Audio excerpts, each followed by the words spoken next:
এই এভরিওয়ান কি অবস্থা সবার? আশা করি সকলে ভালো আছেন। তো যদি দেখেন তাহলে আমরা মর্নিং এ আজকে একটা গোল্ডের সেটআপ প্ল্যান করছিলাম। যেটা হচ্ছে এটা PBS story market right now রেঞ্জে আছে। যদি আমরা এন্ট্রির ওপেনিং প্রাইস দেখি তাহলে হচ্ছে ৪৬৩০ সামথিং। আর যদি আমরা এটার ফুল টিপি রেশিও এরিয়া দেখি তাহলে হচ্ছে ৫০৩৭ সরি ৪৫৩৭। আর এই এন্ট্রির যদি আমরা দেখি এসএল এবং রেশিও তাহলে এসএল হচ্ছে 25 পিপস সামথিং। আর পিপি রাইট নাও যদি আমরা দেখি যে আমাদের এন্ট্রি চলে হচ্ছে ৮০৮ পিপস এর মতো। আর এটার ফাইনাল টিপি হচ্ছে যদি আমি দেখি তাহলে প্রায় ৯০০ পিপস। ঠিক আছে?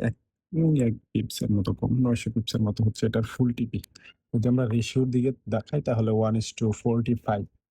তাও এন্ট্রি ওপেন হইছে প্রায় যদি আমি দেখি তাহলে তো একদম মর্নিং এ।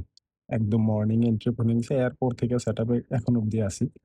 তো আশা করি ফাইনাল টিপিটা হিট হয়ে যাবে কিছুক্ষণের ভিতরে।